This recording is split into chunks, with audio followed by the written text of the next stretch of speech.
À Paris, au siège social de l'association et de la centrale d'achat, sont réunis les ordinateurs qui analysent les prix, traquent les hausses et permettent au groupe de négocier en position de force avec les industriels. Ici, c'est Michel Édouard, le patron. Bon, il est certain que mon père, ayant travaillé pendant 35 ans à la direction des centres Leclerc, se soucie beaucoup moins d'intendance que moi-même, qui suis peut-être plus particulièrement axé là-dessus. Mon père, si vous voulez, travaille les idées, la stratégie d'ensemble de ce mouvement. C'est aussi l'homme arbitre des conflits qu'il y a entre tous ces individus. 520 propriétaires de magasins, ça secrète des tensions, des antagonismes. Et lui joue ce rôle d'arbitre. Et puis il donne au groupe aussi cette dimension charismatique que lui seul s'est imposée. Mon rôle à moi, c'est plutôt de faire marcher la machine et puis de couvrir les aspects tactiques, juridiques notamment, commercial aussi. Il faut accompagner tous les efforts juridiques du groupe.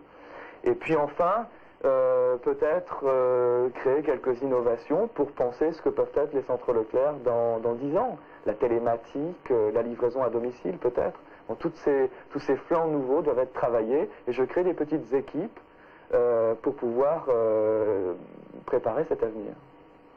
Entre la famille Leclerc, vous-même, votre père, et les centres, les 520 ou 500 et quelques centres, il n'y a pas d'autre lien que ceux qui résultent de l'association, je dirais, bénévole, enfin, l'association, il n'y a pas de lien financier. Bon, Édouard Leclerc lui-même vit de ses propres magasins. Il en a 2 et ne touche aucune royalty de son groupe. Il serait multimilliardaire, ne serait-ce qu'en touchant 0,2 ou 0,3% du chiffre d'affaires de chaque magasin.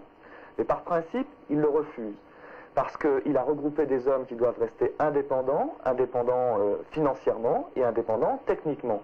Et sa force, c'est de pouvoir dire à ses adhérents, moi je vous ai rien demandé pour venir chez moi, dans mon groupe, alors si vous ne respectez pas le contrat moral que vous avez signé, notamment la politique de prix que je préconise, alors je suis aussi libre de vous dire, vous pouvez partir. Ça c'est pour Édouard Leclerc.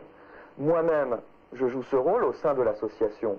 Et là, je suis indéboulonnable, si vous voulez. Je me bats pour diffuser les idées d'Édouard Leclerc. Par contre, il y a un rôle salarial. Quand je suis dans le groupement d'achat, chargé de coordonner toute cette politique à l'égard des fournisseurs. En clair, le petit Leclerc, où il fait l'affaire et on le garde et on le rémunère, est très bien, ça je vous l'assure. Les centres Leclerc sont généreux. Par contre, si l'héritier Leclerc, si Michel Édouard ne fait pas son boulot, il est révocable dans la partie commerciale.